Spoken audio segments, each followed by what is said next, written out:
Viewers and subscribers, welcome back to the channel. As you roll in, don't be shy. Hit the like button. Don't be shy. Drop a donation to support the content also.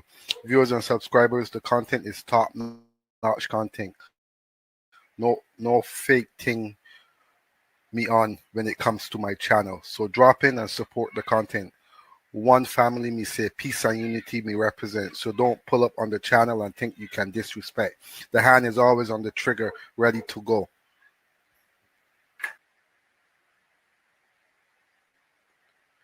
Viewers and subscribers, the intro is not done. One Fabian, never two. But wait, when you talk about one Fabian, you have to include one Fabian Electrical Services.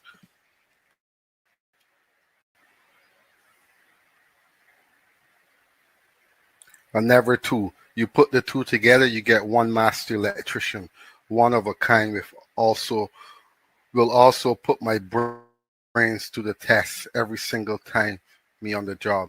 Put the three together, you get one electrical boss on the streets who come to represent and put knowledge and awareness that comes with electrical.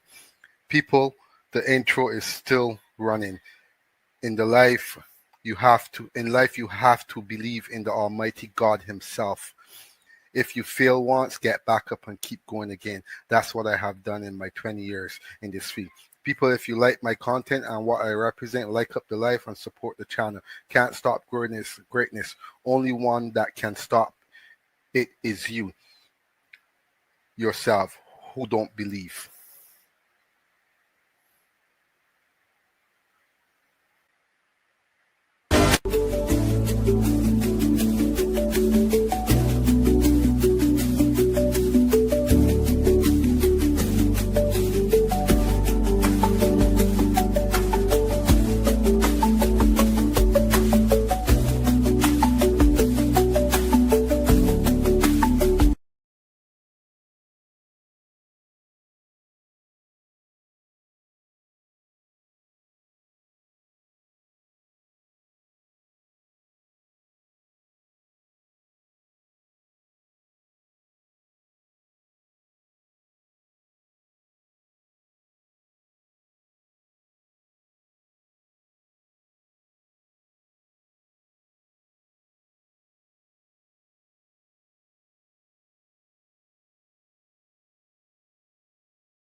because we love with for a long time.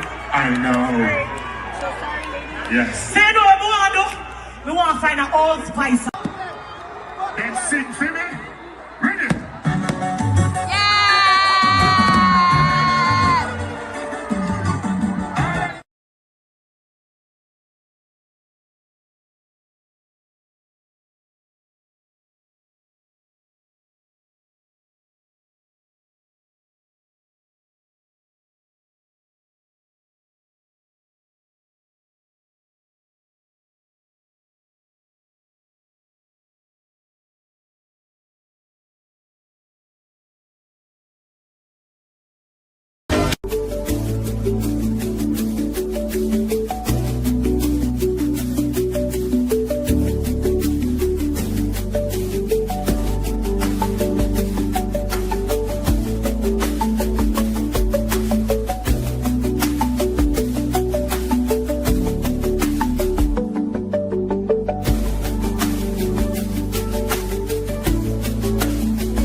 Viewers and subscribers, you had the intro, now come the outro.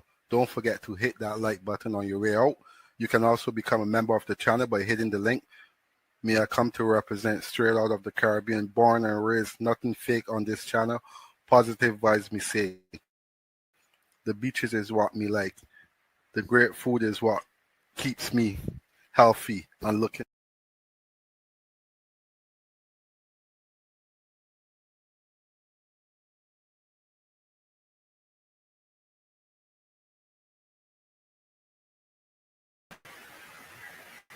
So hello, welcome back to the channel. And 1 second here.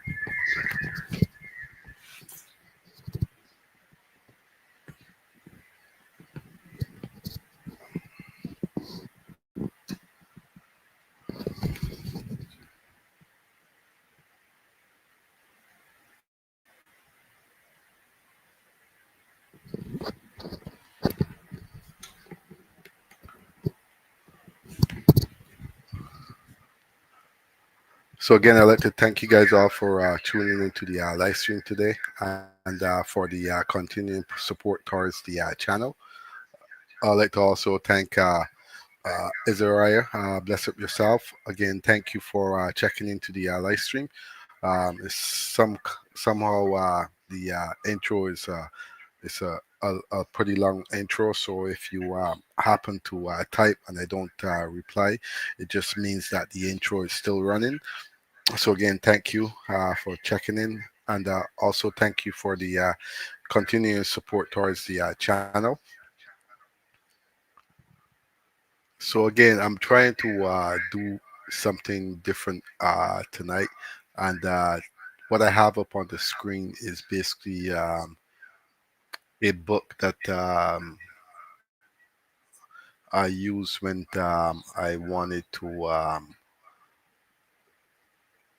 I wanted to pass my masters there. So I'm going to try to pull it up a little bit here, and as you can see, like it tells you some different stuff in here that there's rules and regulations that we have to follow when it comes to electrical.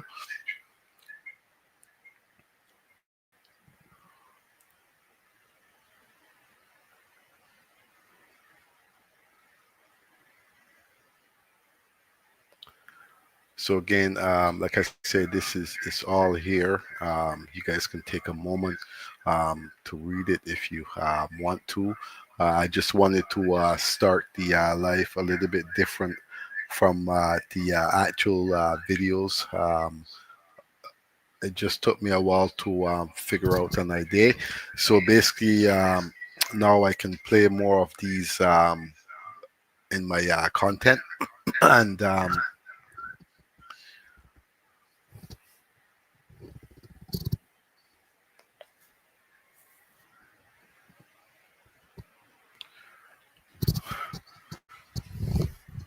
So I'm going to just give me a second here.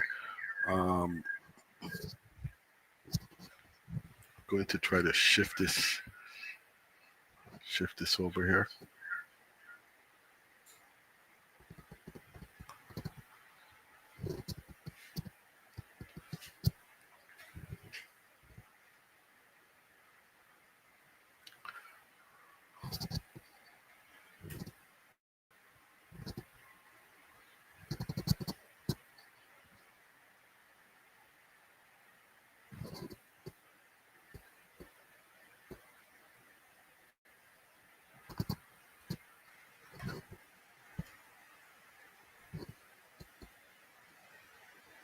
So again, this is working off the uh, Canadian books here. Um,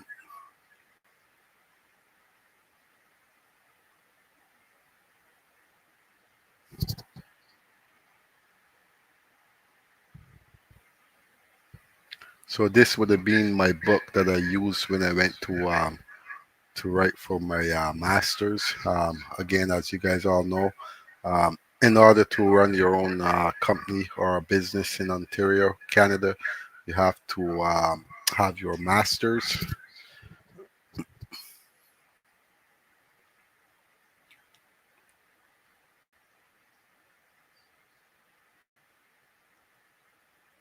So here it says the entrance to a room or similar enclosure containing exposed live electrical parts shall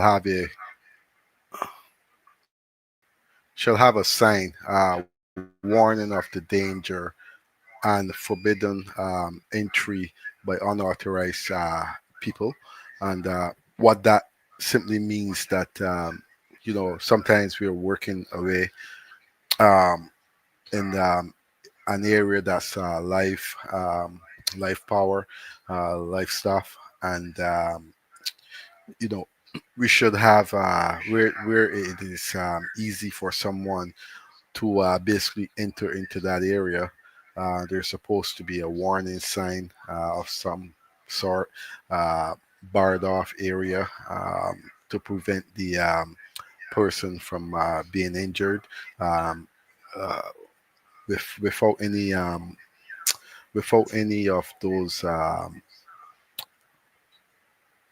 without any of those warning danger sign or whatever necessary that we have to take. You can be basically at you can be at fault if there's anything that's going to happen to that person. Uh,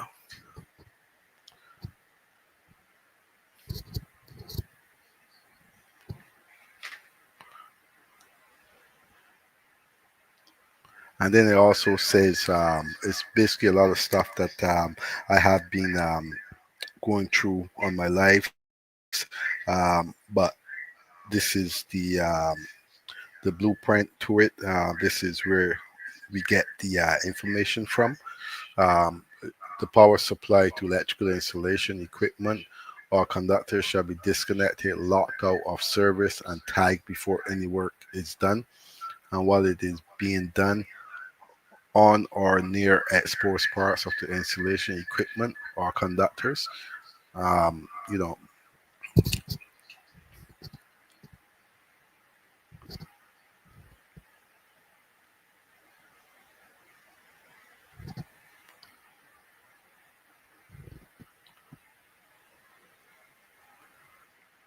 so again, I'm doing something here different tonight. Um, I finally figured out how to work this here.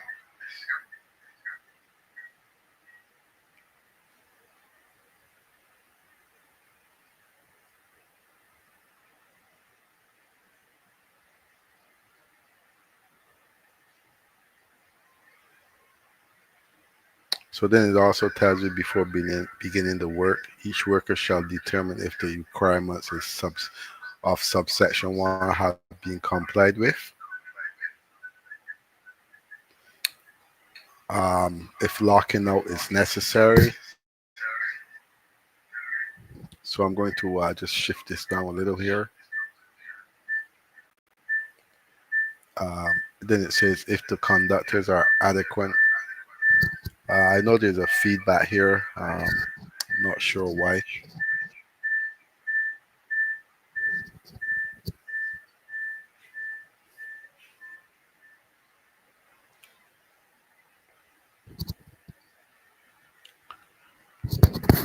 If the conductors are adequately grounded with a visible grounding mechanism, or if the voltage is less than 300 volts and there is no locking device for the circuit breakers or faces and procedures are in place adequate to ensure that the circuit is not inazimate. So I'm going to shift over to the other side here. Let's see what's on this side.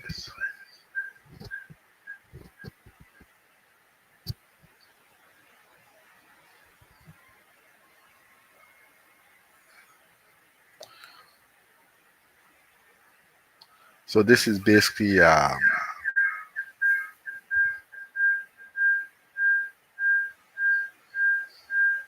let me read this here for a second.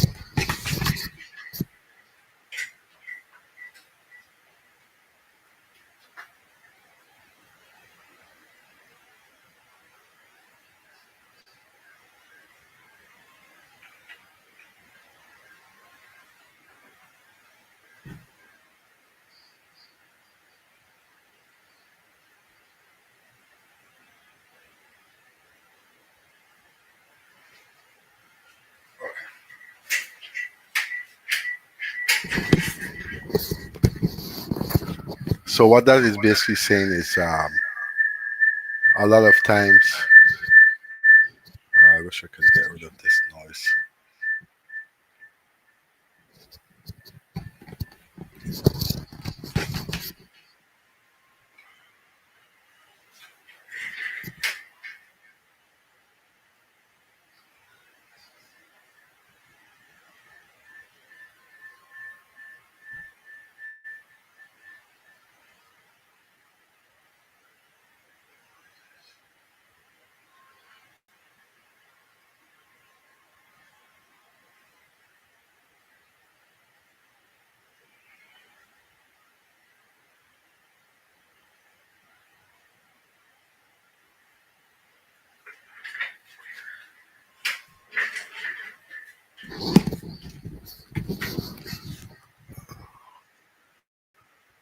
Let me exit this for a second here.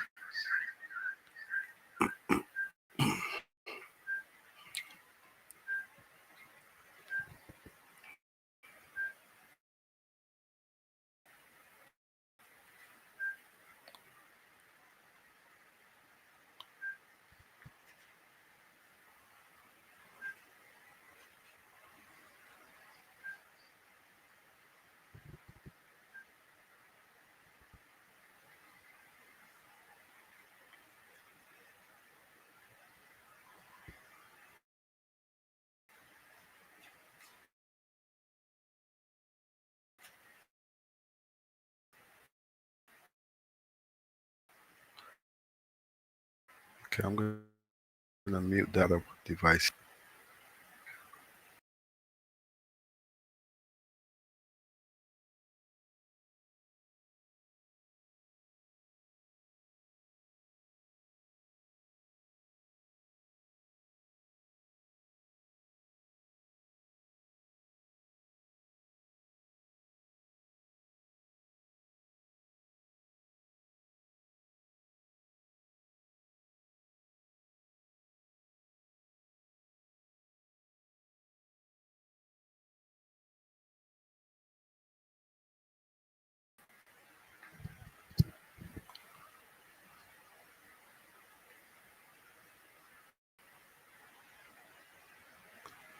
StreamYard, behave yourself tonight. I don't have time for this.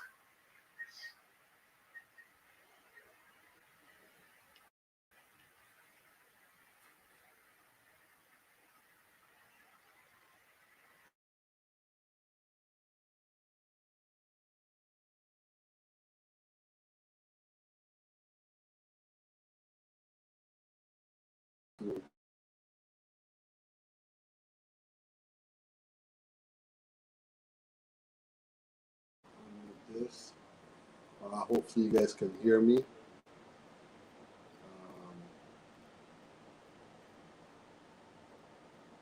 Okay, great. Okay, so what this is basically if you are going to be disconnecting, um, setting up for electrical disconnect. It's the same procedure that I normally take um, when I'm doing my shutdowns.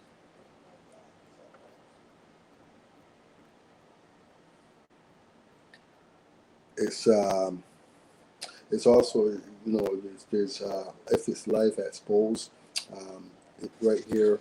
I'm not sure if you guys can see, but it's saying the worker shall use rubber gloves, masks, shields, and other protective equipment and procedures adequate to ensure protection from electrical shocks and burns while performing the work. So this is an actual rule that's there in this book that I use, and it is a procedure that you have to follow. So when you see your companies asking you to use these devices, this is what they mean. Whether it be your gloves, face shields, um, clothing, masks. It's a procedure that we all have to take in order to protect not just the worker but ourselves from a fine. Um, so a lot of times you'll see on the job they'll have you sign off. That's why they're having you sign off because of these rules that are in place.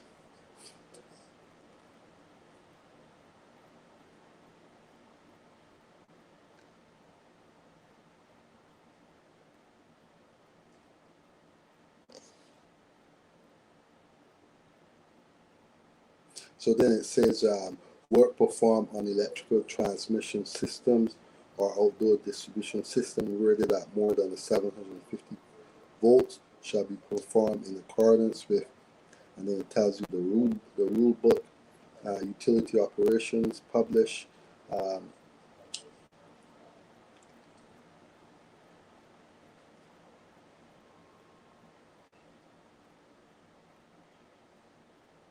hmm?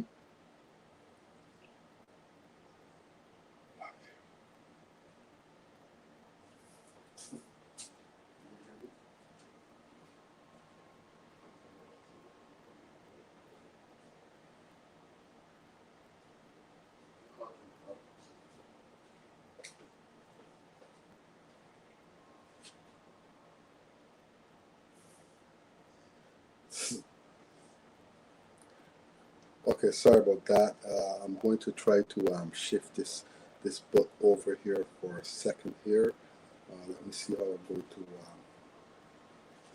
to work this here. Hopefully, you guys are seeing a little bit better. Again, I'm starting off the live a little bit different, something different tonight. And again, I'm going to let's see here. Um, for all you guys that are who are checking into the live stream. Um,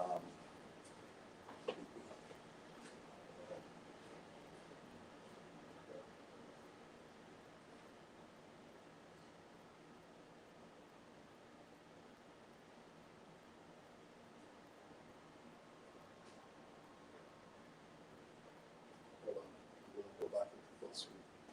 So again, I'm going to go back into full screen for a second here. Just bear with me.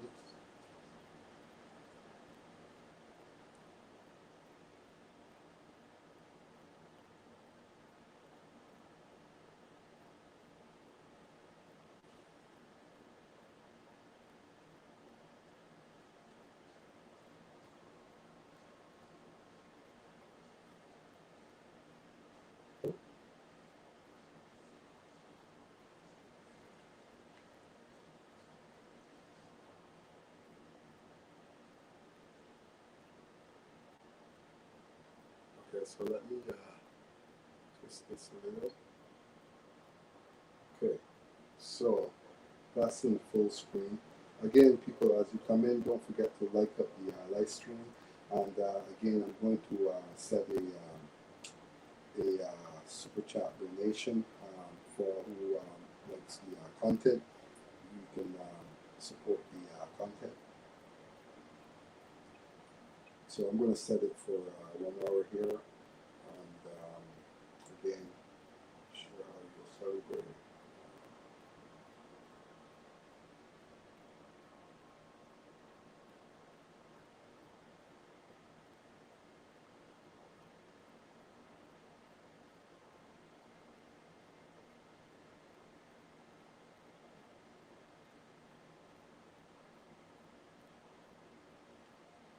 So again, hello and welcome back to the channel, and you guys are tuned into my live stream today.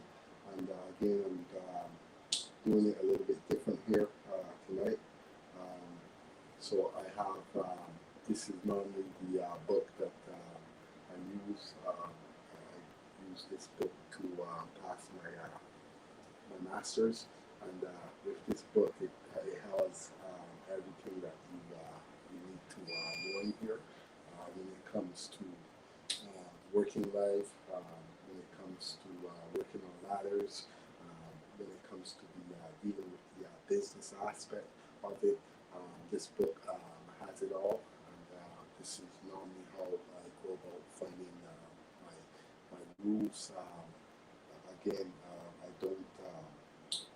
don't have to open it too often because a lot of stuff is still in my brains. A lot of stuff is obviously from when you are working on the job.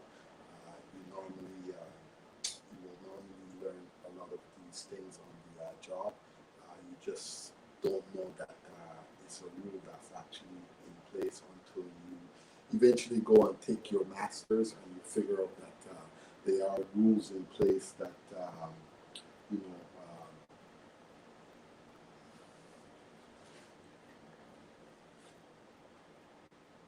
So here it says at the bottom of the page, the ground fault that may pose a hazard shall be investigated and removed without delay.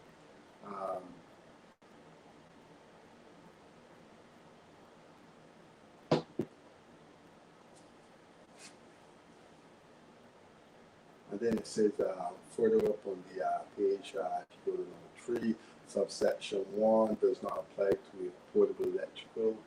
So I actually should read this from the top so it makes sense to you guys. So let me find where it starts here, which is 43. So it says tools and other equipment that are capable of conducting electricity and endangering the safety of any worker shall not be used in each proximity to any live electrical installation or equipment that they might make electrical contact with the live conductor. Then it goes on to say cord connected electrical equipment and tools shall have a casing that is adequate grounded. Then it goes on to also say subsection 1 does not apply to cord connected electrical equipment or tools that are adequately double insulated and whose insulated casing shows no evidence of cracks or defects. Then it goes on to say subsection 1 does not apply to the portable electrical generator in which the electrical equipment or tools are not exposed to an external electric power source if the casing of the portable electrical equipment or tools connected to the generator is bounded to a non-current carrying part of the generator. So again, these are all rules that you wouldn't find inside of your code book. These are actually rules that bills and regulations when you're going through your exam and you've passed it. These are stuff that you should be aware of and should be able to find with the help of the book. So then it goes on to say, when used outdoors or in wet location, portable electrical tools shall be protected by a ground fault circuit interrupter installed at the receptacle or on the circuit at the panel. So let's read that again. When used outdoor or in wet location, portable electrical tools shall be protected by a ground fault circuit interrupter installed at the receptacle. So what that means is, a lot of times when you're using your equipment outside, uh, you'll see it. You'll see your lawnmower, whatever that needs power. You'll see that you have the GFI. It's called. It's a ground fault circuit interrupter. We call it GFI. It's the one that's in the washroom. When it trips, you have to reset it. That's what we're talking about here. And a lot of times, you'll see that a lot of people don't have that ground fault outside. What happens is, when it rains or when it gets wet, it's when you're more than likely going to have a problem. So a lot of times the GFI will detect any little leakage, and it will shut the circuit off right away. That's why that rule is there. It's in place. It is in the actual code book also. But again, this is bills and regulation that we're going over here. Um, then it also, so you have some material handling here, required to be lifted, carried, or moved.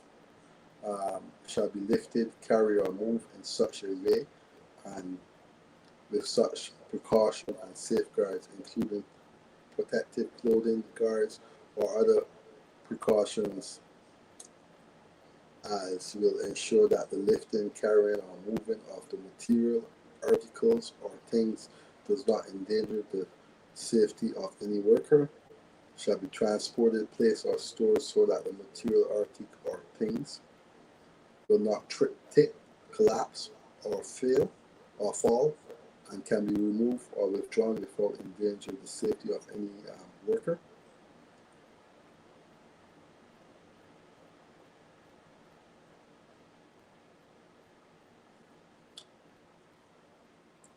To be removed from a storage area, pile, or rack shall be removed in a manner that will not endanger the safety of any worker. Machinery, equipment, or material that may trip, tip, or fall and endanger any worker shall be secured against tipping and falling. So again, a lot of times, like I said, Donatello. Good night. Good night, Daniel Tito 7. How are you doing? Thank you for tuning in to the live stream. I believe it's the first time you've checked in. So again, also, as you guys come in, don't forget to like up the live. And also, for all those who haven't subscribed to the channel, you can go ahead and subscribe. Um, so again, tonight I'm doing something different here. I just figure I'll change up the way I do stuff now that I figure out some stuff here. So I'm going to flip this page here. Again, I don't know what's on the other side of the page. I'm just going to flip it and see what's on the other side here.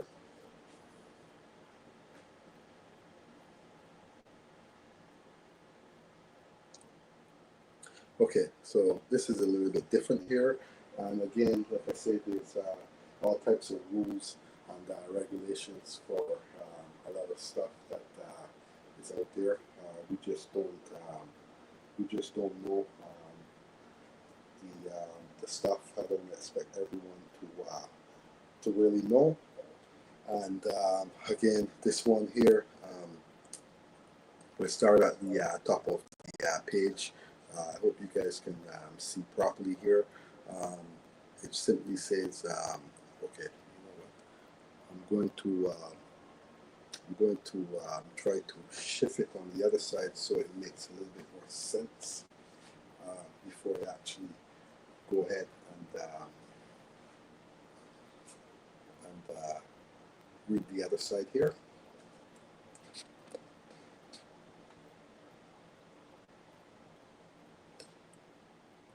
Okay, so let's see what this is. So this one's dealing with cranes. I don't think I want to really go to cranes right now. That's something else totally different here.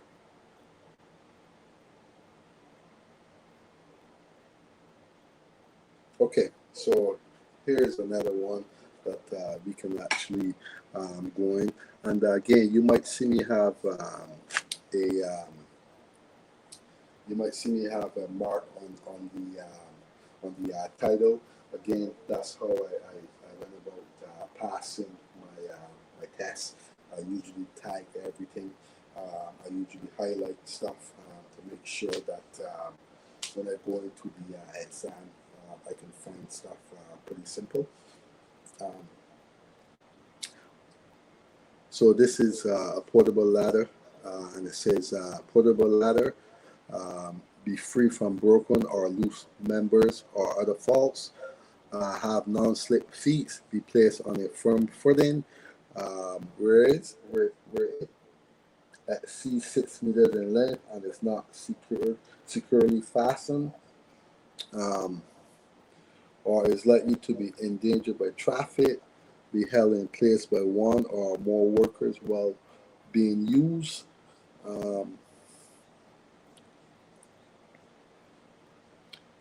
When not securely fastened, be inclined so that the horizontal distance from the top support to the foot of the ladder is not less than a quarter and not more than a third of the length of the ladder. So it's basically telling you how to use your ladder pretty much, which is pretty good because a lot of us tend to use the ladder improper, and that's how danger comes about. So again, I have another 20 minutes or so to go through this session, and after that, I'm going to jump over to possibly my either grounding, maybe about 10 minutes into grounding, and then I'm going to jump into my videos. So again, for all those who are tuned into the live stream, thank you guys for checking into the live stream. Also, don't forget to like up the live, very important to make sure to like up the live stream. And let's continue here. It says, so this again, this is about the ladder and the importance of the ladders. And a lot of times, you know, we have a broken ladder. The feet is either, you know, something going on with the feet. On the inside where you open it, it's probably not secured properly, damaged, and we continue to use these ladders. And again, if you continue to use a broken ladder and you happen to have an injury, you're pretty much not going to be, you know, compensated for it because it says here in the book that you're not supposed to actually do it.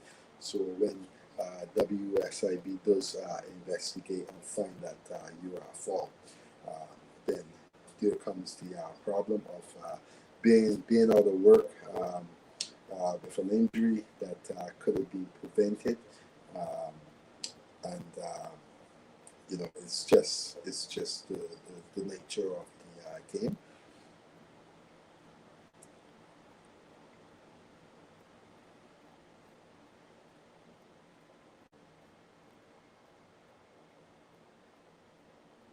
So then if I go down a little bit more here, it's going to be actually, let's see if you guys,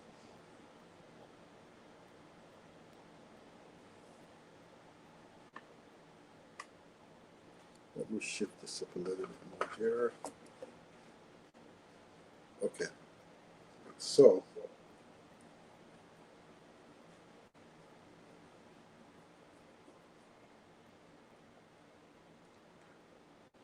So it says any part that has been stopped. Let's read this from actually the actual number that it starts at, which is 75. A part of a machine, transmission, machinery, device, or thing shall be cleaned, oiled, adjusted, repaired, or have maintenance work performed on it when motion, only when motion that may endanger a worker has stopped. So let's read that over. A part of a machine, transmission, machinery, device, or thing shall be clean, oil, adjustable, repaired, or have maintenance work performed on it only when motion that may endanger a worker has stopped, and any part that has been stopped and that may subsequently move and endanger a worker has been blocked to prevent its movement. And then you see the rule number there, regulations um, that it comes from.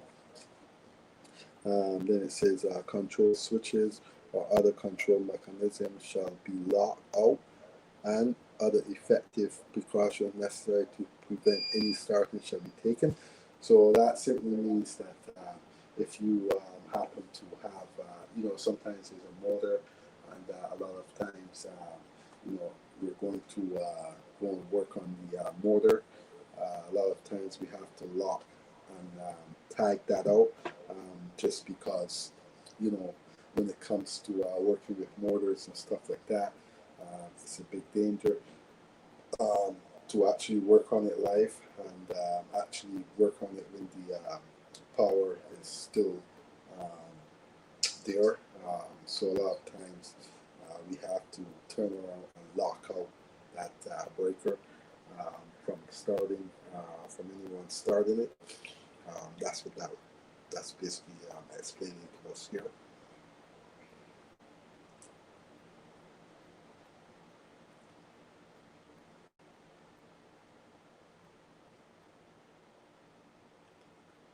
So again, I'm going to just give me a second here, people, viewers and subscribers. Sorry. Um,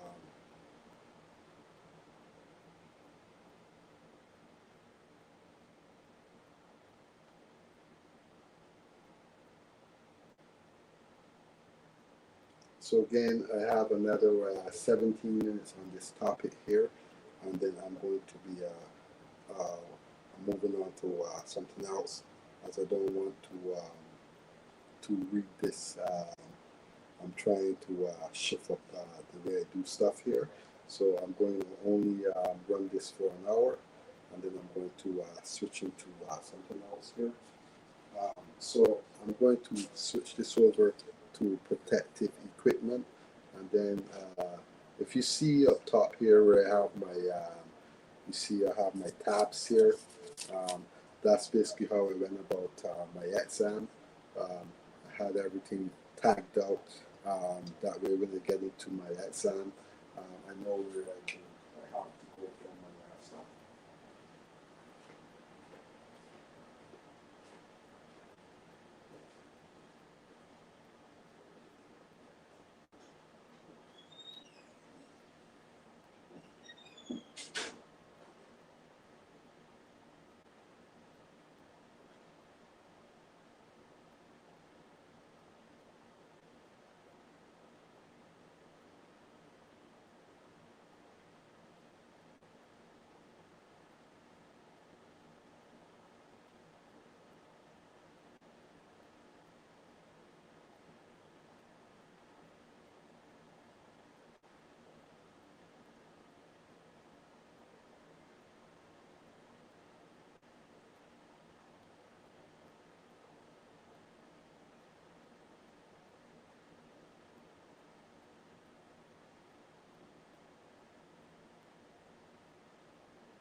See you. Okay, so again, welcome back to the channel. I would like to thank you guys all for tuning in to the live stream today. And again, this is a live stream, and also as you come in, don't forget to hit the like button. It's free, doesn't cost you anything. And this is about protective equipment, and basically, so again, I'm going to another 13 minutes of this, and then I'm going to shift over to something else. A worker required to wear or use any protective clothing, equipment, or device shall be instructed and trained in its care and use before wearing or using the protective clothing, equipment, or device. A worker exposed to the hazard of head injury shall wear head protection appropriate in the circumstance. That's basically the hard hats that we have to wear. Let's go back to the first one. A worker required to wear or use protective clothing, equipment, or device shall be instructed and trained. So what that means is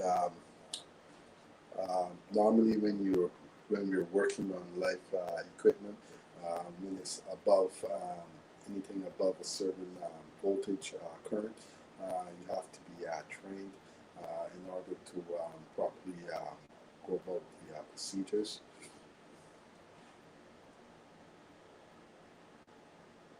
It says a worker exposed to the hazard of eye injury shall wear eye protection appropriate in the circumstance. So that's a lot of times, you see us wearing glasses when we're drilling, stuff like that. That's a rule that we basically have to follow. A worker exposed to the hazard of foot injury shall wear foot protection appropriate in the circumstance. Again, those are the boots that we work in, and you will see me working in my boots every day.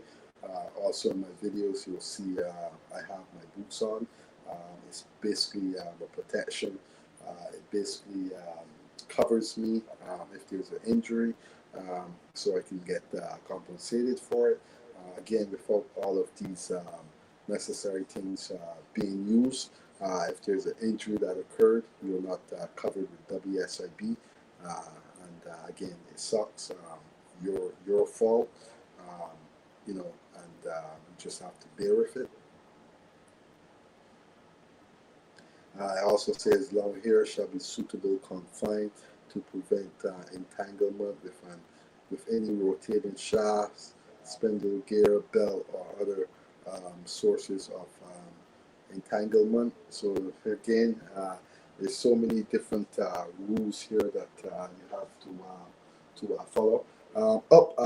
Netty Gaza, again, thank you for checking into the live stream, and also thank you for the continuous support towards the channel. So again, these are I'm doing something different tonight, Netty Gaza. This book here is basically a book that I followed in order to pass my master's when I took it. So these are all the rules in here that the employee will follow, depending on the work that you're doing. So again, the rules comes out of there is a bill and regulation book that we have to abide by, and also like I said, if you don't follow certain rules or all rules that the company are asking you to follow, if any injuries occurred, you're not compensated through WSIB. It also says long hair shall be suitably confined to prevent entanglement with any rotating shaft, spindle, gear, belt, or other source of entanglement. So again, when I'm working, you'll see me have a cover over my head. It's basically to cover up if someone has hair or anything like that from being tangled with any equipment that may occur. It also says jewelry or clothing that is loose or dangling, or rings shall not be worn near any rotating shaft. Again, this is electrical that I'm following here, but also again, a lot of times people that work in warehouses and stuff like that that deals with machines, I'm pretty sure they have some type of rule similar to this that they have to follow. It says jewelry or clothing that is loose, dangling, or rings shall not be worn near any clothing, rotated shaft, spindle, gear, belt, or other source of entanglement. Um, Again, I don't, because of the electrical and because of the conductive of the electricity and the rings and jewelry of sort. I don't wear them. The only thing you'll see me wearing is a chain. Again, if I do have to work around heavy equipment of any sort, I'm not going to wear the chain. If I'm going to work on power, I'm going to have the power shut down because, as we all know, gold conducts electricity, and it can do damaging things to you. It also says the worker is exposed to the hazard of injury from contact of the worker skin with a notorious gas, liquid fume, or dust, a sharp or jagged object which may puncture, cut, or abrade the worker's skin. A hot object, hot liquid, molten metal, or radiant heat shall be protected by wearing apparel sufficient to protect the workers from injury. So those are just protective gear that you have to follow in order to protect yourself when it comes to that type of work. So again, I have another 6 minutes here. I'm going to shift this page and see what's on the other side. Again, this is something new that I'm trying for the first time. I just had an idea, just to put out some different content. So I came up with this idea. So again, thank you guys all for checking into the live stream, and again, thank you guys all for the continuing support towards the channel.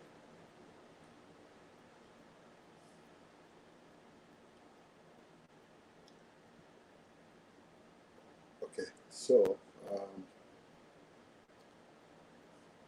let's see what this is here.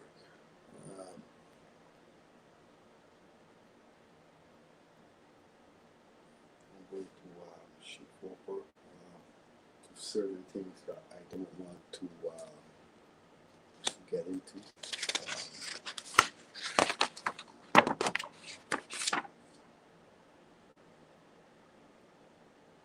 Okay, so maybe let's shift over to this one here a little here, and let's see where it goes from here.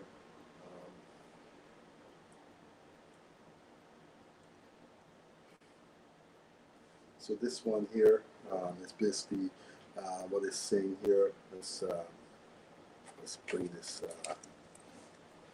just down a little bit here. Shift that there. So basically, this is saying the employer shall ensure that every worker who is registered under the subsection 2 or 3 successfully completes the appropriate program within 1 year after being registered. Okay.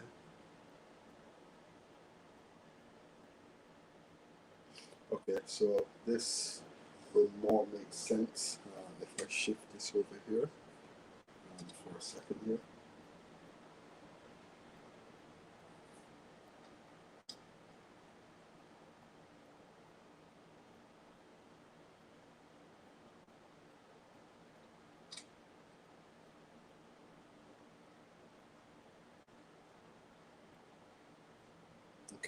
So at the bottom of the page here, not sure.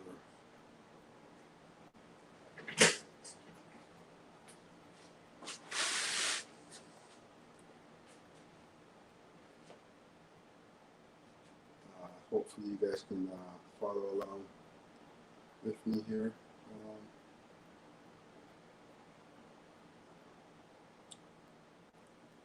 Let me shift this up a little. Okay. So it basically says that the employee shall ensure that every cutter or skidder operator who has not successfully completed the training required under subsection 1 is registered for the appropriate program before performing work to which the program relates. And what that means is obviously if you're going to be doing work on certain tasks, you have to obviously have the proper training. Despite subsection 2, the employer shall ensure that every worker employed to work as a cutter or as a skidder operate. Again, this book here, these are rules from way back then. They should be still in place.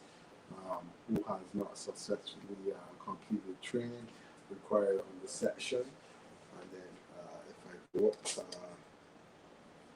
go up here, let's go to this boom right there. You can see that there.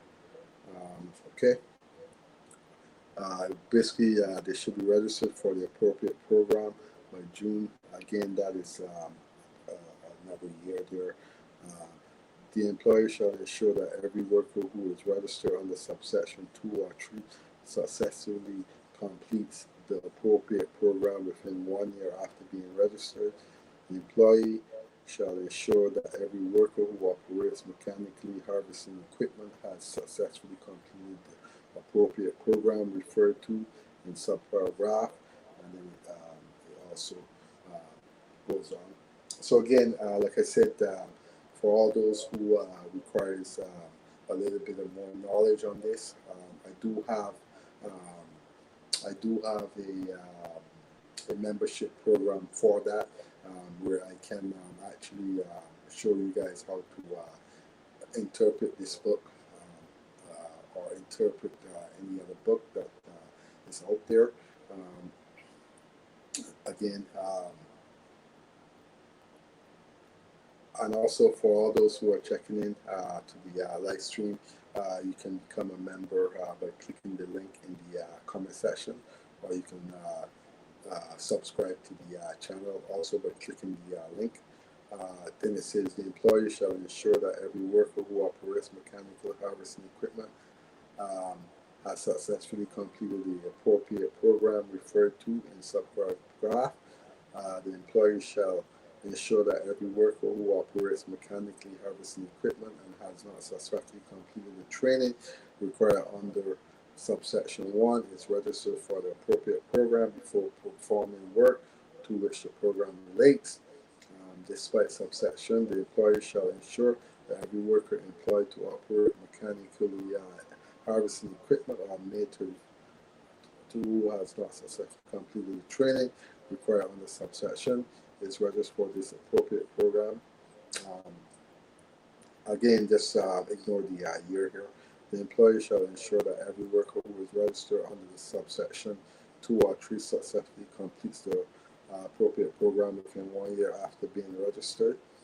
The employer shall ensure that every worker who supervises the operation of mechanical harvesting equipment has successfully completed mechanical harvesting equipment operation. So it's basically telling you,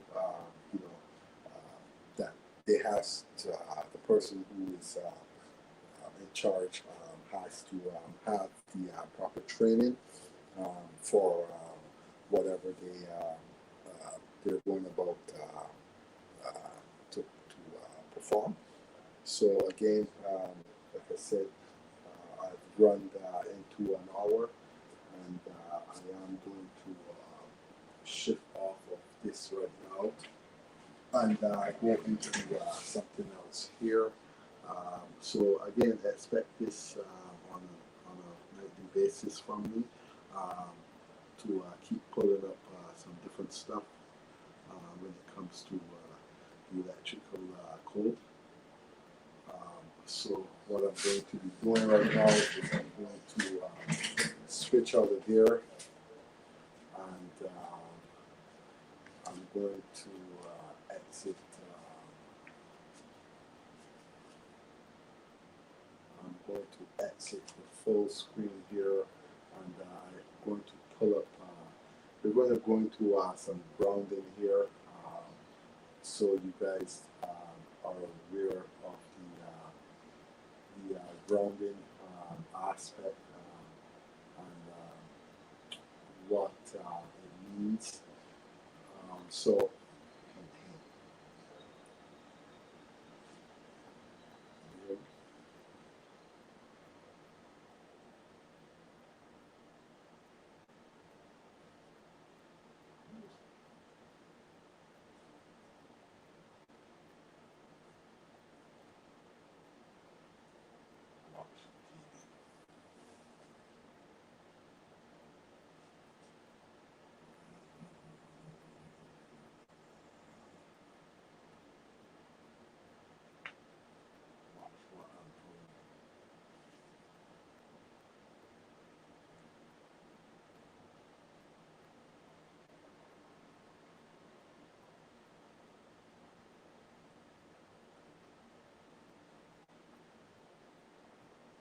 okay, so again, I'm going to the actual grounding and how we go about the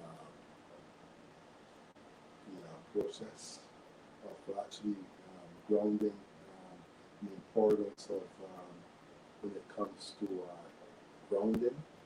Um, so that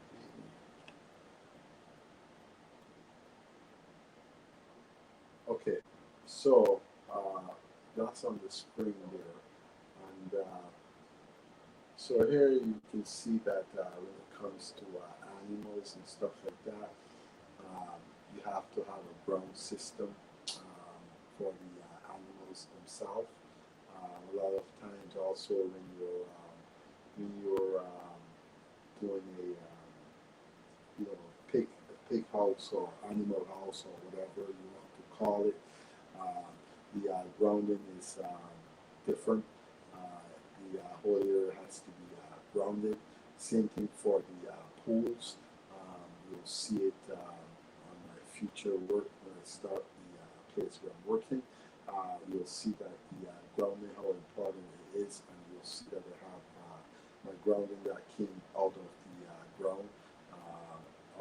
Obviously, like I said, with rebar, a lot of times when you have rebar and you're way into the ground, you can actually use the rebar as the means of grounding. It will be the strongest point. I've done it many times. I've also done it throughout my career working in buildings. We've taken the grounding off the actual building itself. Is actually a better way of having everything ground.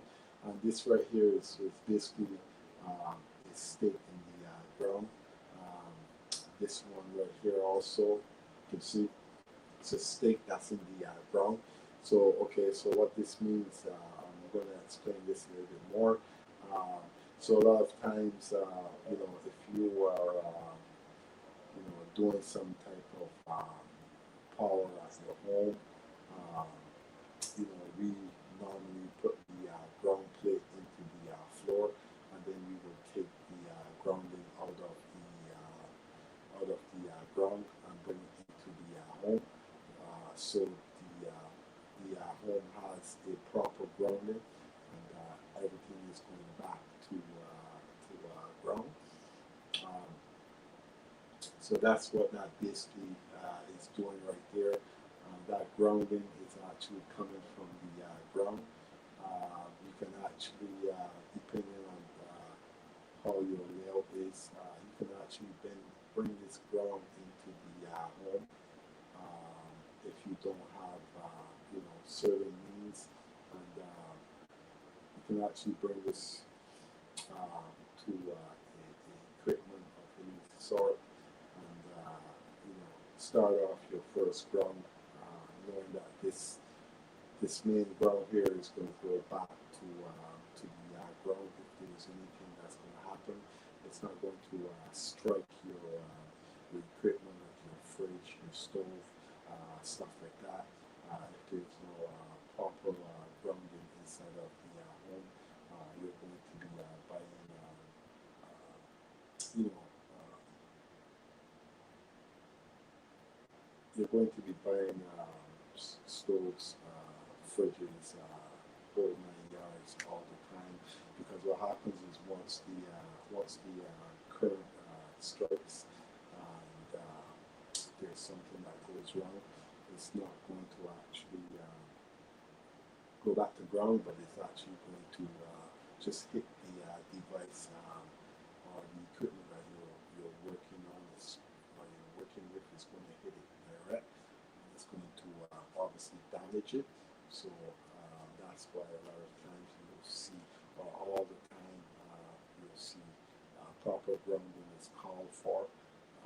It's just to protect the equipment and send the ground back to earth so it can drain out there. That's the main purpose of it. You can see here, this is a ground rod. Like I said, there's many different ways of doing it. You can see this one right here. It's 5 feet. Again, there's a certain depth you have to go in order to catch that direct earth connection in the ground. Normally, I think it's more than 5 feet. It does say right here. Normally, you go more than 5 feet where you have your proper grounding.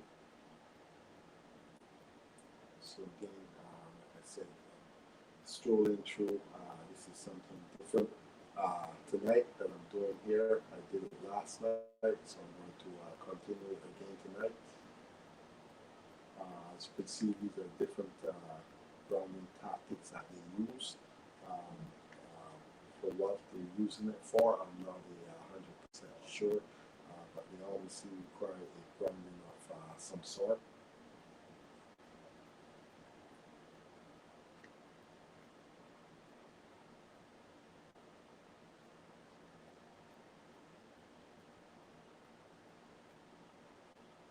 So there's, like I said, many different applications. Again, this is, like I was just saying, practice for good grounding. This is the rebar tactic here that I told you about, that I've done before. The rebar is actually the best connection that you can have and you can come off of because the rebar is actually placed in the ground itself, making contact with the ground itself, and you simply have to know what you're going to be using in order to properly secure proper grounding from the rebar.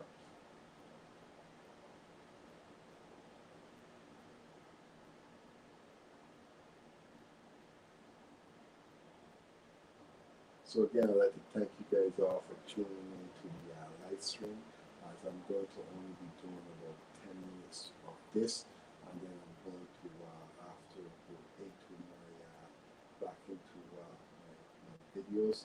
So again, I'd like to thank you guys all for checking into the live stream today, and thank you guys all for the continuing support towards the channel.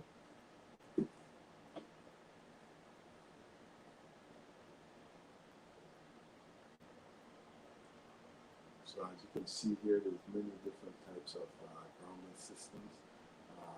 All leads back to the same purpose. You can do it in many different ways. Rebar, like I said, is the most common thing. Rebar and ground plates is the most common for grounding off your system. As you can see, this is, and then you have the driven grounding electrodes. Obviously, that's another strong point that we use also in order to get our grounding.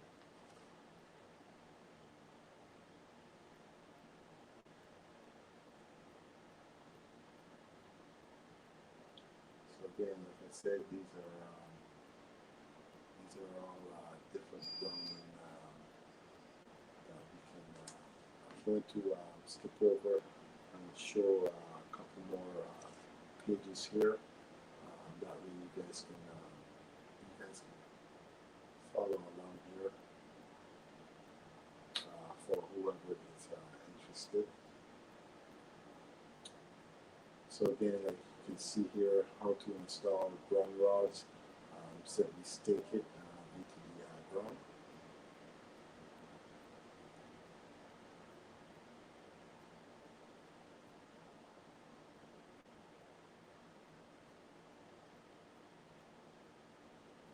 So here's another example here, residential electrical service grounding equipment.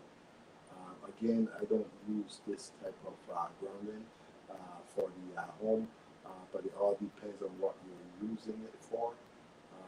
Again, this could be very well for a fence, a fence that's possibly metal, has to be grounded also.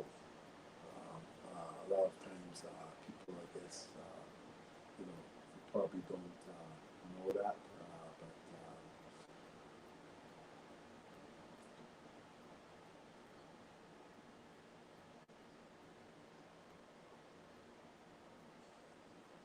so again, these are different examples of the grounding system, which leads back all to the same point, and all means the same, does the same thing. Only thing is there's many different ways of doing it.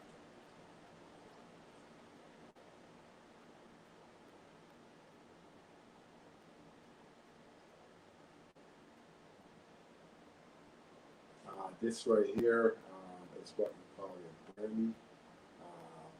We normally use it on the pipes themselves that are coming into the house, the water meter.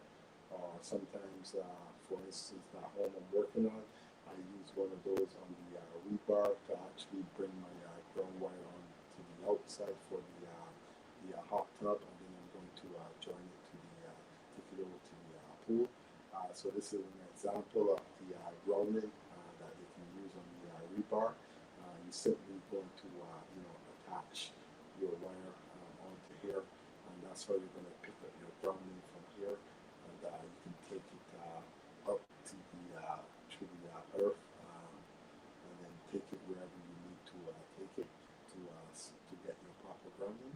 So again, as you say, the rebar is the best strongest point for a grounding system.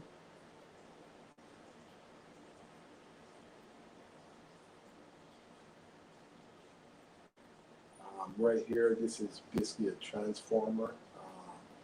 You'll see some of my videos here.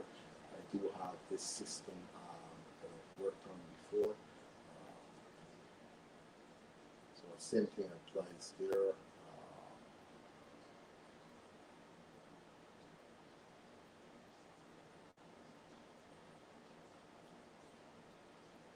So again, like I said, I don't want to spend too much time on the grounding here, as I did this last night, but there's obviously a lot more applications than last night, so that's why I'm going strolling through, so whoever is tuned in are having a better idea of what I'm talking about here when it comes to the grounding system.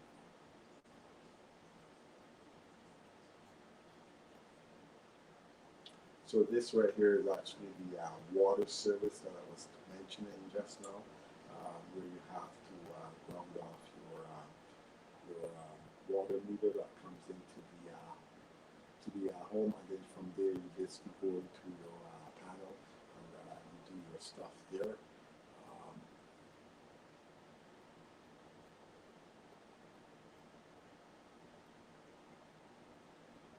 and this here is actually the electrical fence that I was just explaining.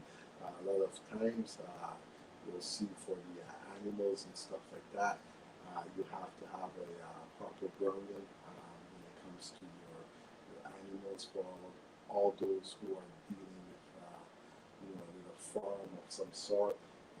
You have to have a proper grounding fence to protect the animals. Also, when it comes to even the place where the animal sleeps, has to be proper grounding inside of it also.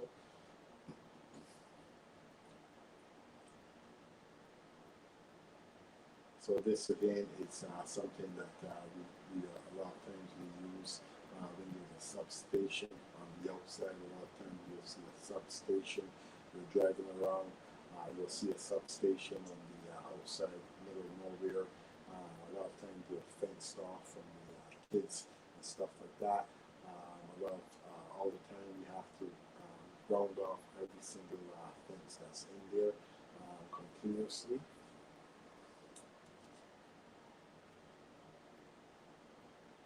So again, like I say, when you forward to this channel, there's content for days. You just have to, make sure your notification is turned to all. That way you can receive my content every day. And again, the only time I will show these videos is in the, a lot of times it's later in the evening. So like I said, there's another ground rod here. Again, these are all systems that you want to come out of the ground to protect. This is how you normally go about it. Again, there's many different ways to do different things depending on what the code book is asking for. That's normally how you go about it.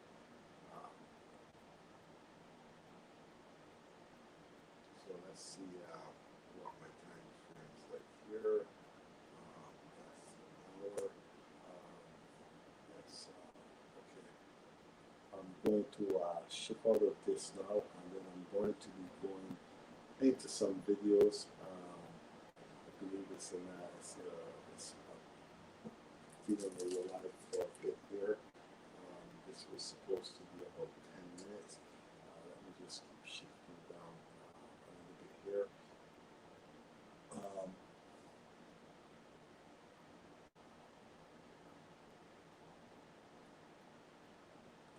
Again, this is the top 5 mistakes to avoid when installing an animal electric fence.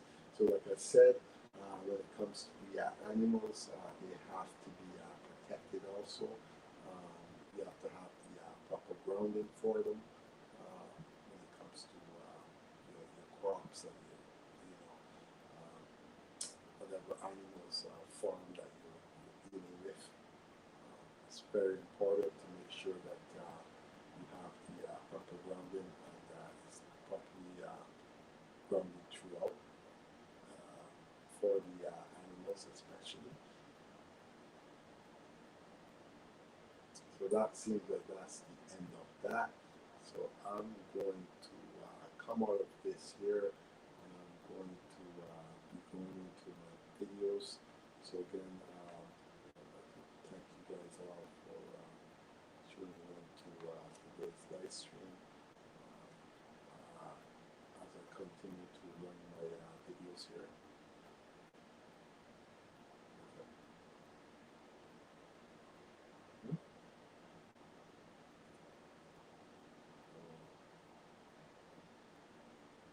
Okay.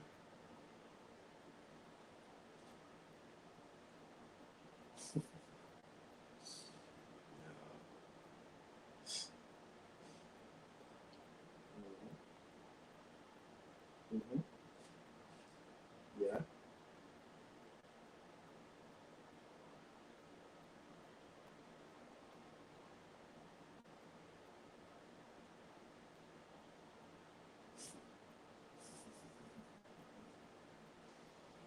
Okay, hello and good morning to all my subscribers. Please like, share, and subscribe to the video. I'm basically going to be prepping for my service 400 amp panel.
Okay, please, hello and welcome again. Please like, share, and subscribe. This is basically my 400 amp panel, which I removed all the components from the side so I can mount the panel. You can see this is the panel covers that I had to remove in order to mount the panel on the plywood.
So hello, welcome back to the channel. And I'd like to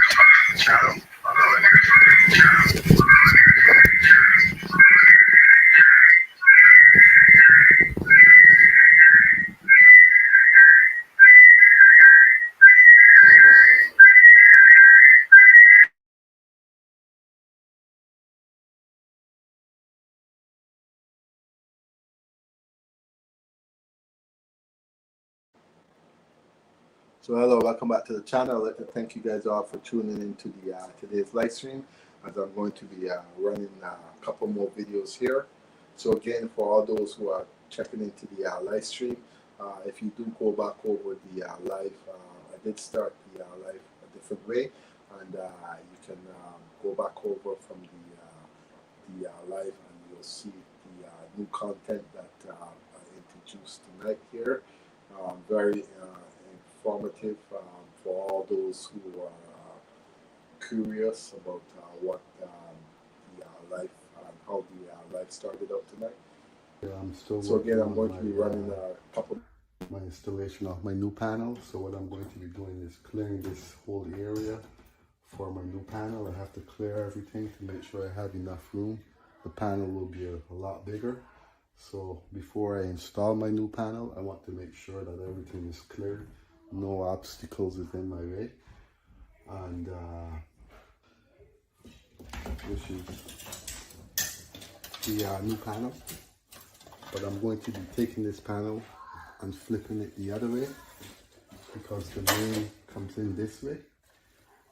So for that reason, I have to flip my panel the other direction instead of being the normal way.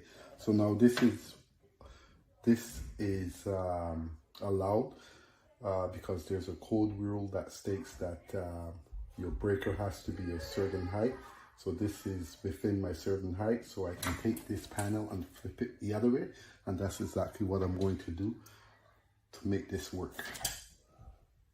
Okay, just gonna knock out this installation.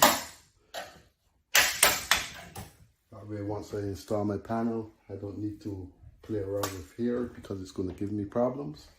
So the key to installing a panel fast and efficiently is to prep everything. Make sure that you don't forget the simple stuff that you need to do before you install this panel. This will be one of them. So that's basically what I'm doing in this video. Also, please like, share, and subscribe to my videos, and leave a comment in the comment section. Thank you. Two wires into one grommet. So the trade name is grommet. It's basically a connector.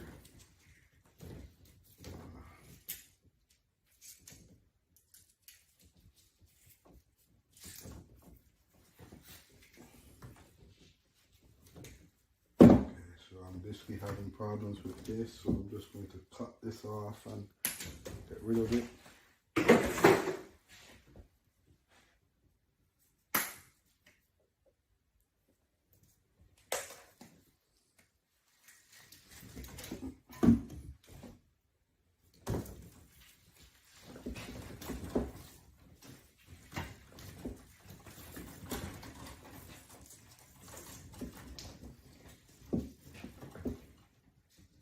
So it's now 11:18 and I'm still waiting on the inspector. He should be here around between 11 and 1.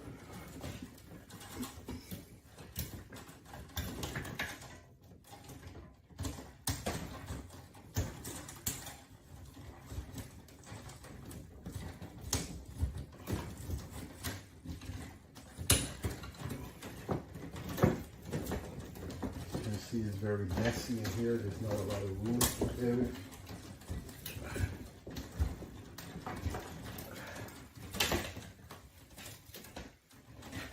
So again, these are my 2 lighting circuits here I have.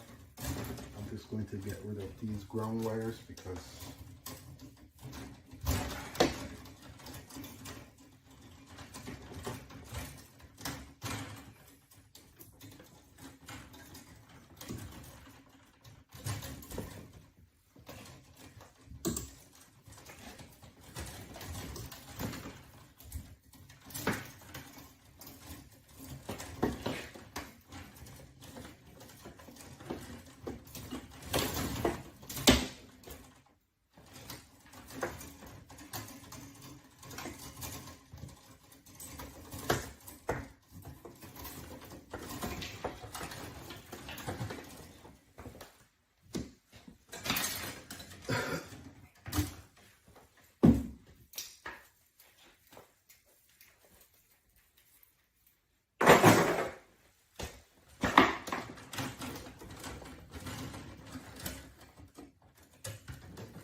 so as you can see, I'm not twisting them. I'm just putting them together so they go into the same ground screw, under the same ground screw. The reason why I do not twist my wires is because if I have to, if there's a problem and I have to troubleshoot, then I have to remove all the grounds from the bar, and it just does not make sense.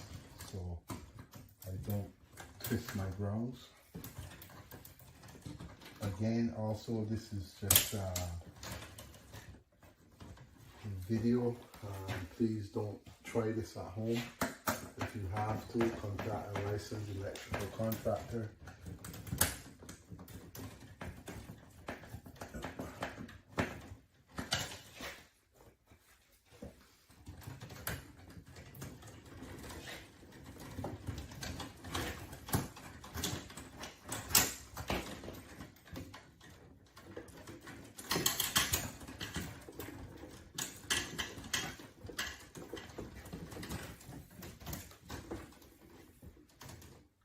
You can see I have a lot of wires still to go. This side is basically finished.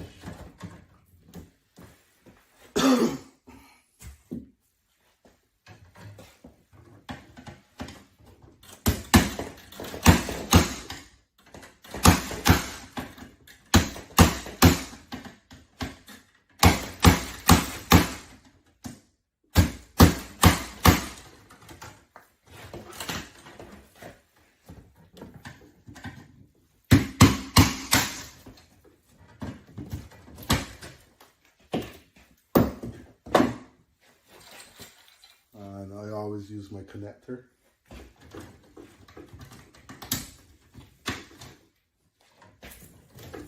And now this is washroom GFI, so I'm just going to mark it.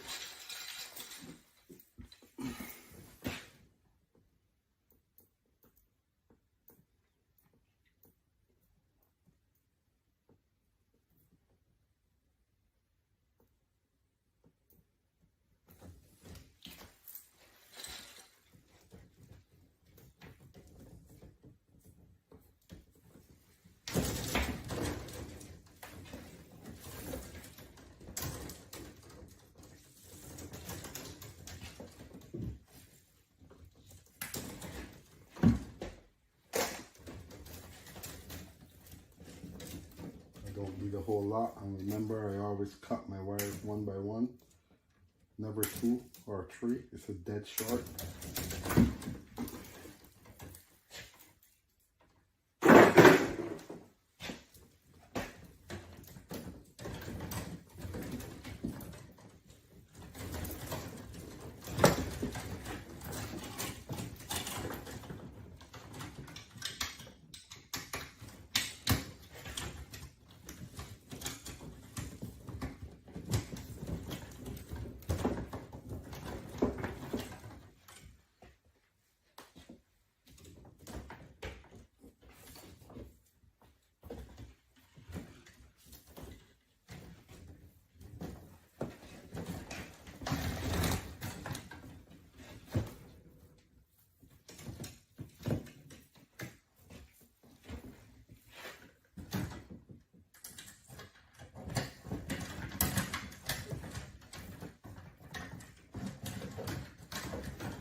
Hello and welcome to my YouTube channel, Fabian Electrical Services Inc. Please like, share and subscribe to my video.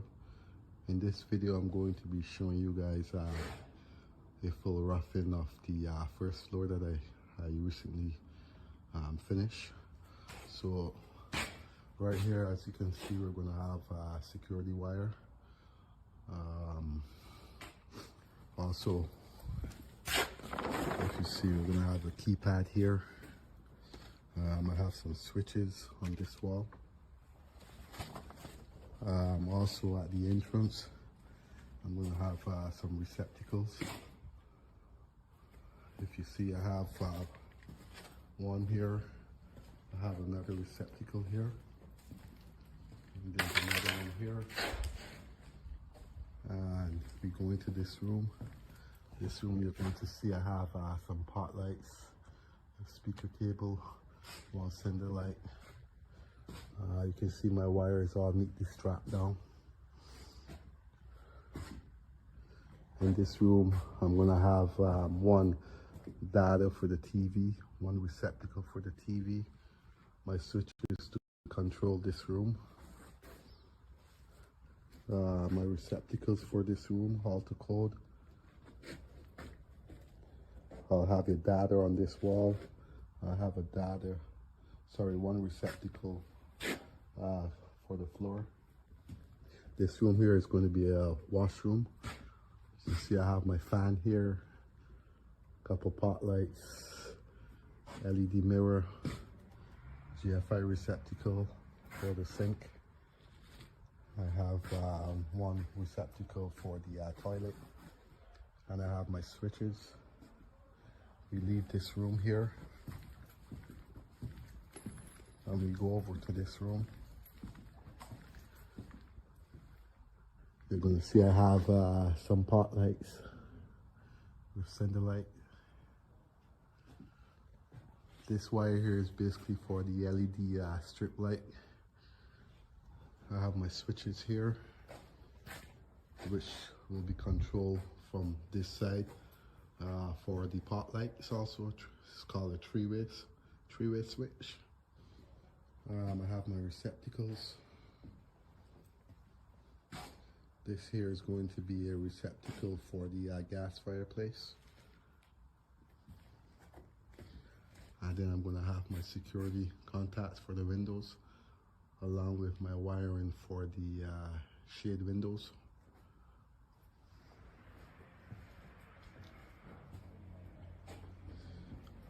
We leave this area. We're going to go into this room, which is another washroom. Two pot lights, one fan, two pendants. I have my receptacle for my LED mirror, receptacle for the GFI. In here there's no receptacle for the toilet because of the, obviously this is a new style toilet, so it doesn't call for a receptacle.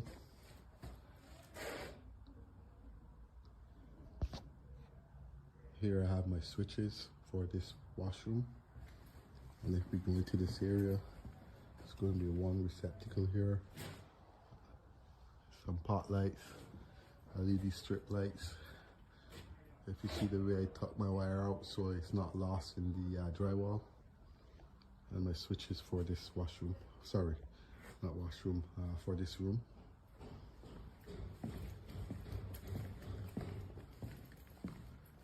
We go over to this next room here. You'll see I have my pot lights, center light, I have speaker cables. I also have another cable for my LED strip. I have my switches here, which will be controlled from this location also. Okay, here I'm going to have a GFI. There's going to be a sink here, wash basin. This is a nanny kitchen, butler kitchen. We go into this area. You're going to see I have my receptacle for my microwave. I have a couple receptacles for the counter, auto code. There's going to be a mini fridge here. Freezer. This is going to be a dishwasher.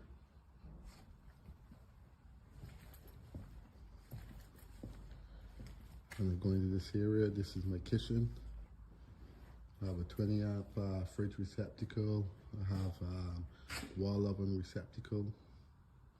On this wall I have my receptacles that's going to be underneath the cabinet, the counter. I have a hood fan, LED strip lights. I have my stove, one gas stove. By code I have to provide another stove receptacle. And then this is the area is going to be my counter. These two areas, you'll see I have my receptacles coming up. Dishwasher, counter receptacles. You also see I have some pot lights, speaker cable, one center light. I have more pot lights here, speaker cable, one center light. Going to this area, I have my pot lights with my center light. I have my security wire for the smoke. I have one motion wire for the security. Also I have some contacts for the windows and the shade blinds.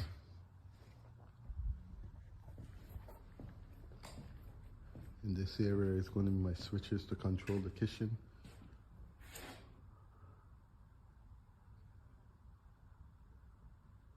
I have one keypad here.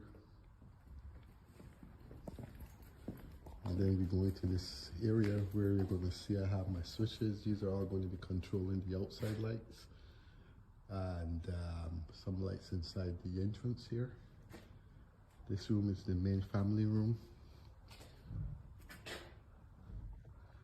You see I have a receptacle on the top. This is for a sink and GFI. Then I have my plugs on this wall.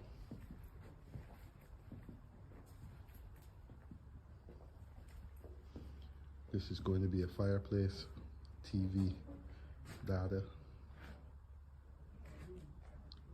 In this area I also have speakers along with pot lights.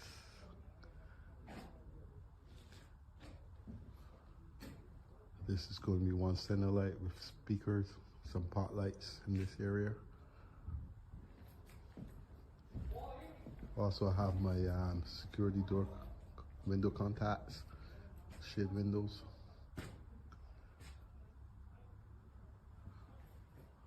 Another set of speakers. LED strip light wire hanging.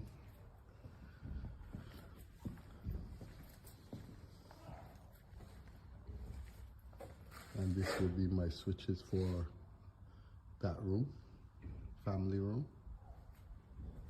This is the elevator. These wires are going to be basically for the under the stairs lighting. We go into this room. You see I have a smoke detector, 2 lights. This area is another washroom. Fans, 2 pot lights, 2 wall lights, GFI, LED mirror.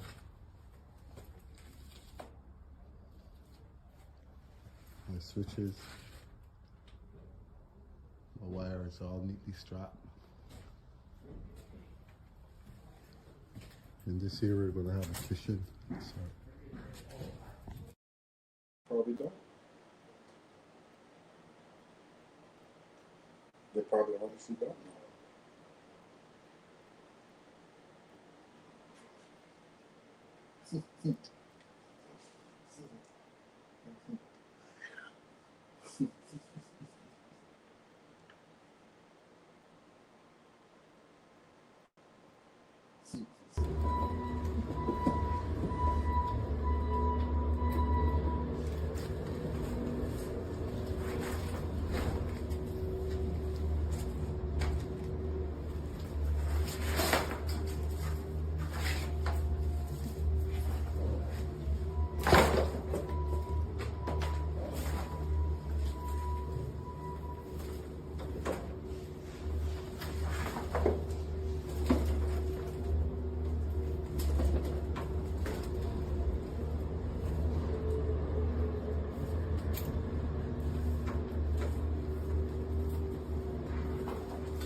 simple way of stripping my wire.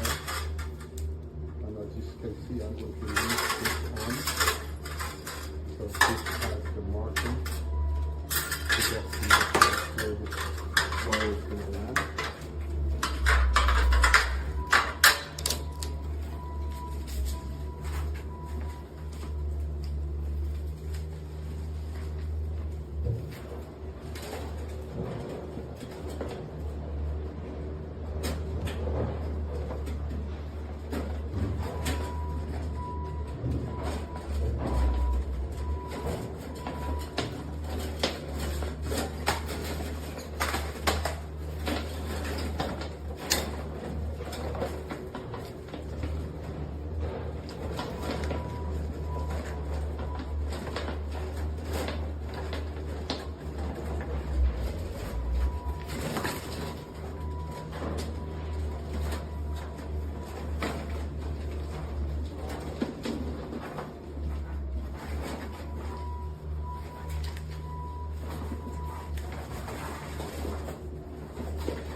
That's basically it for today's video.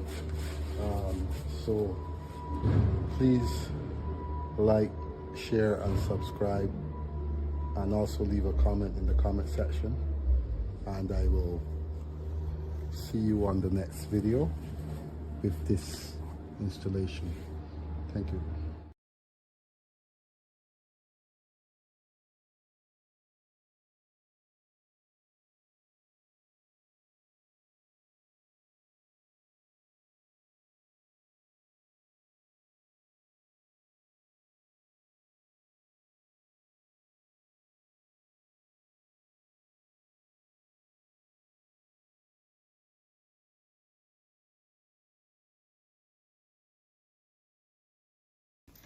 Hello and welcome back to my YouTube channel, and in today's video what you simply have is me installing my breakers into the panel, balancing up the panel correctly, and also installing my power wires.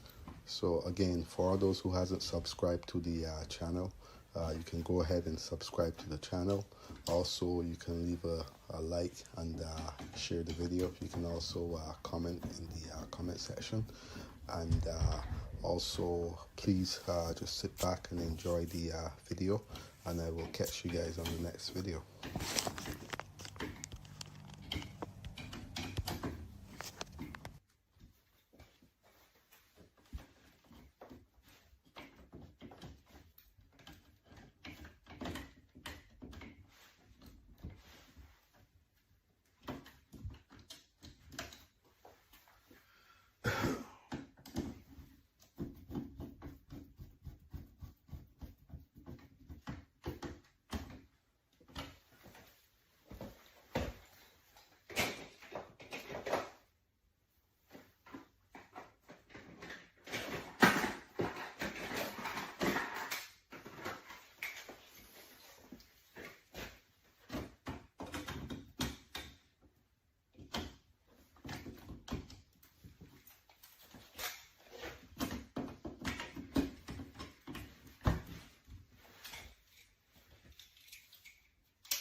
So this one actually has the tail. It's a 15 amp arc fall breaker, dual function.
This is a 20 amp. I don't need this one yet.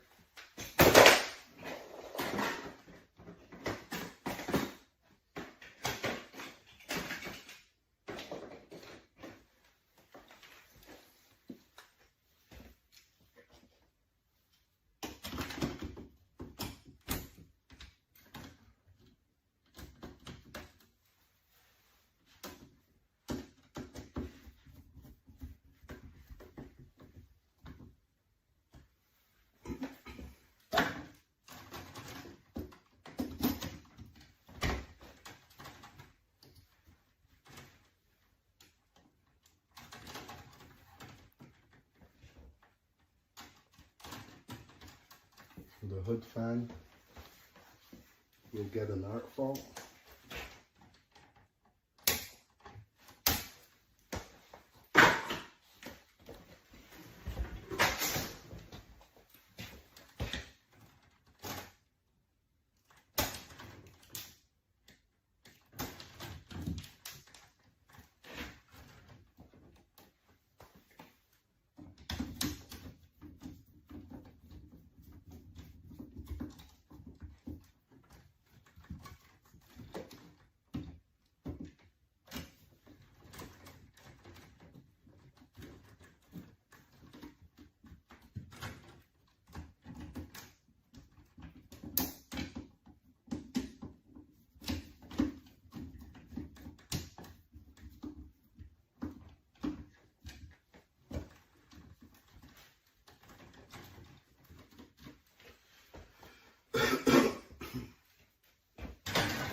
So hello, welcome back to my channel. I'd like to thank you guys all for tuning in to today's lesson. We are simply going to be installing my receptacles.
So hello again, and welcome back to the channel. I'd like to thank you guys all for tuning into today's live stream.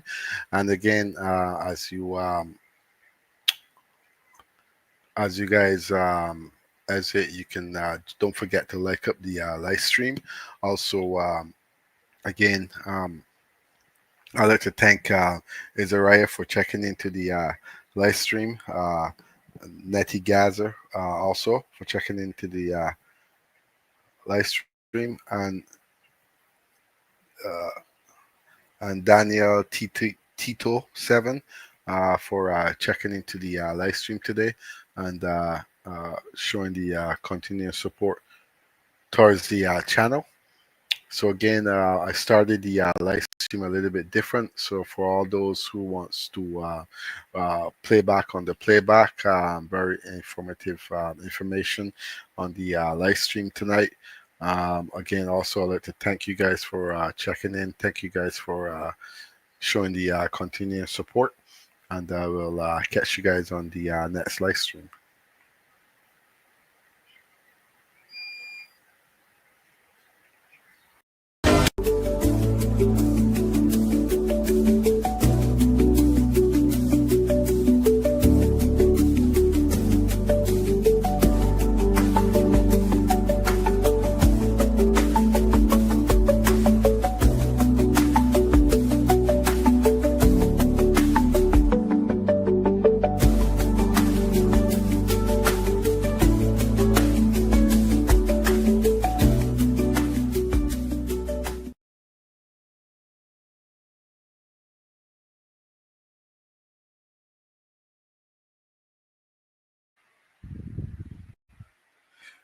Viewers and subscribers, you had the intro, now come the outro. Don't forget to hit that like button on your way out.